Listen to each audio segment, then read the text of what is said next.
As a matter of fact, Abu occupied a rather special position in the kampong. Although he was a pious sentry and a loyal Maziumi member, he had more contact with the Permei group because his tailor shop was located directly behind Carmen's coffee shop. Though Abu, who stuck to his sewing machine night and day, was not properly a member of his group, he will often exchange comments with them from his workbench about 20 feet away. True, a certain amount of tension existed between him and the Permei people over religious issues. Once, when I was inquiring about their scatological beliefs, they referred me sarcastically to Abu, saying he was an expert, and they teased him quite openly about what they considered the wholly ridiculous Islamic theories of the afterlife. Nevertheless, the wholly ridiculous Islamic theories of the Nevertheless, he had something of a social bond with them, and it was perhaps reasonable that he should be the one to try to break the deadlock. It is already nearly known, Abu said. Things can go straight on like this. He suggested that he send Umar another of the sentries to see if the Mueddin could now be induced to come. Perhaps things were cooler with him now. Meanwhile, he could get the washing and wrapping of the corpse started himself. Carmen replied that he would think about it and returned to the other side of the yard for a discussion with the two Permei leaders. After a few minutes of vigorous gesturing and nodding, Carmen returned and said simply, "All right, that way." "I know how you feel," Abu said. "I will just do what is absolutely necessary and keep the Islam out as much as possible." He gathered the sentries together and they entered the house. The first requisite was stripping the corpse, which was still lying on the floor, because no one could bring himself to move it. But by now the body was rigid, making it necessary to cut the clothes off with a knife, an unusual procedure which deeply disturbed everyone.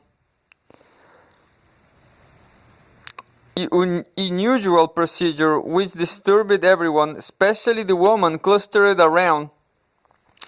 The sentries finally managed to get the body outside and set up the bedding enclosure.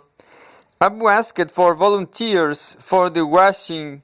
He reminded them that God will consider such an act of good work, but the relatives who normally would be accepted to undertake his task were by now so deeply shaken and confused that they were unable to bring themselves to hold the boy on their laps in the customary fashion. There was another wait while people looked hopelessly at each other. Finally, Paxura, a member of Carmen's group but not a relative, took the boy on his lap, although he was clearly frightened and kept whispering a protective spell. One reason the Javanese give for their custom of rapid burial is that it is dangerous to have the spirit of the deceased hovering around the house. Before the washing cloud began, however, someone raised the question as to whether one person was enough. Wasn't it usually three? No one was quite sure, including Abu. Some thought that although it was customary to have 3 people, it was not obligatory, and some that thought 3 a necessary number. After about 10 minutes of anxious discussion, a male cousin of the boy and a carpenter unrelated to him managed to work up the courage to join Pak Shura. Abu, attempting to act the Modin's role as best he could, sprinkled a few drops of water on the corpse, and then it was washed rather haphazardly and uncirculated water. When this was finished, however, the procedure was again stayed, for no one knew exactly how to arrange the small cotton pads which, under Muslim law, should plug the body orifices. Carmen's wife,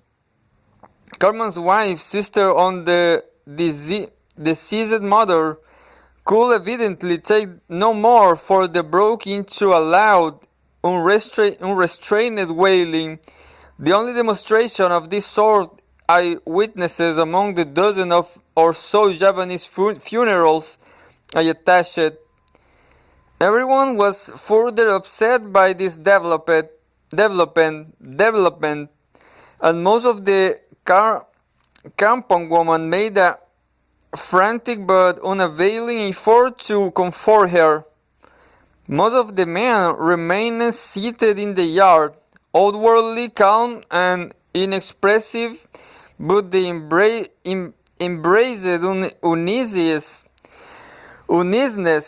uneasiness which has been present since the beginning seemed to be turning toward fearful desperation. "It is not nice for her to cry that way," several men said to me. It is improper. At this point the Modin arrived. However, he was still adamant. Further, he warned Abu that he was courting eternal damnation by his actions. You will have to answer to God on Judgment Day, he said.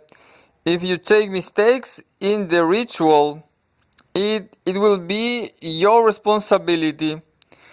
For the Muslim, burial is a serious matter and must be carried out according to the law by someone who knows what the law is, not according to the will of the individual.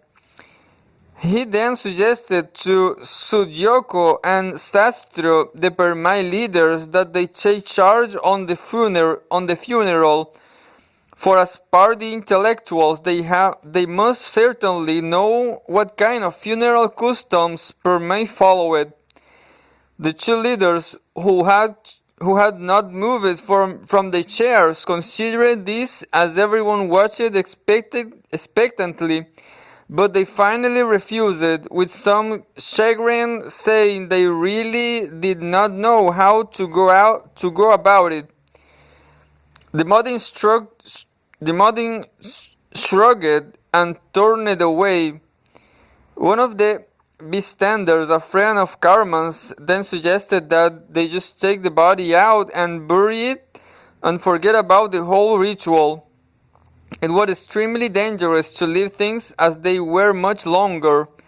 I don't know whether this remarkable suggestion would have been followed, for at this juncture the mother and father of the dead child entered the kampong. They seemed quite composed. They were not unaware of the death, for the father later told me he had suspected as much when he got the telegram. He and his wife had prepared themselves for the worst and were more or less resigned by the time they arrived. Then they approached the kampong and saw the whole neighborhood gathered. They knew that their fears were well founded. When Carmen's wife, whose weeping had subsided slightly, saw the dead boy's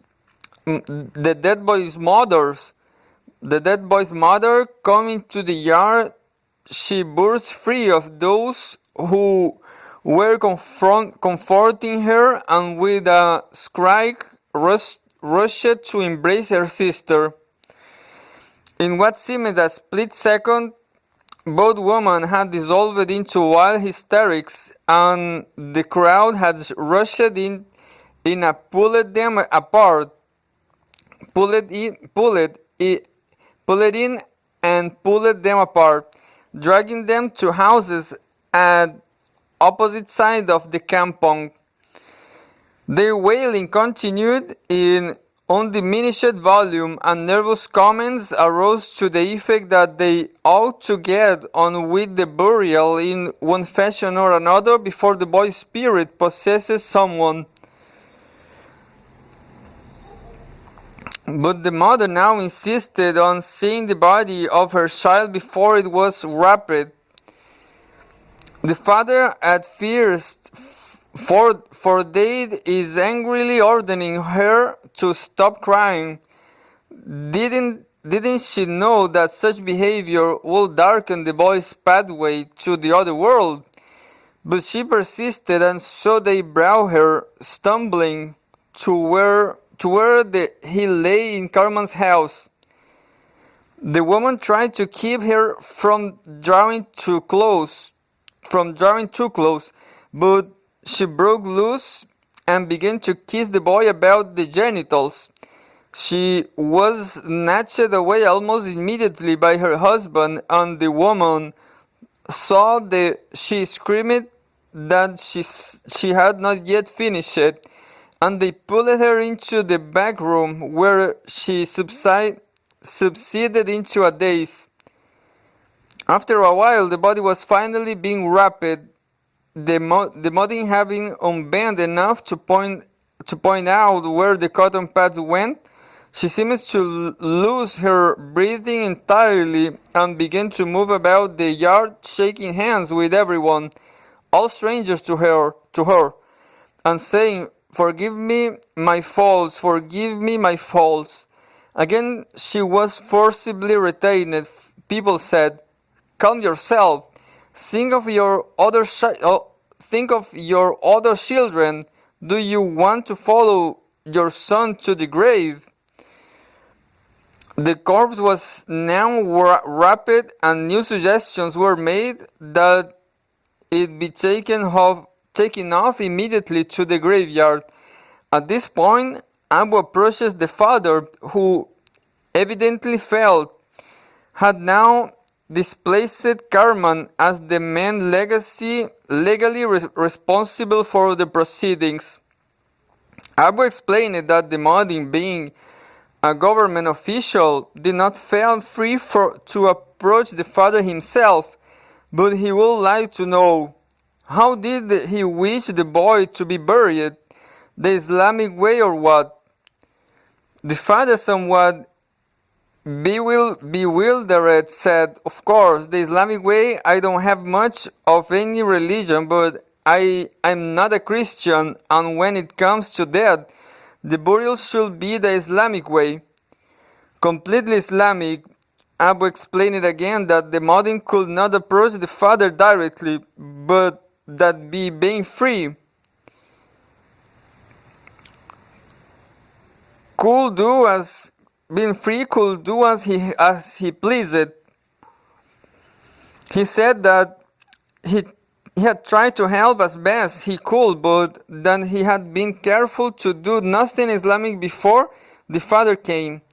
It was too bad, he apologized, about all the tension that was in the air, that political differences had to make so much trouble. But after all, everything had to be clear and legal about the funeral. It was important for the boy's soul.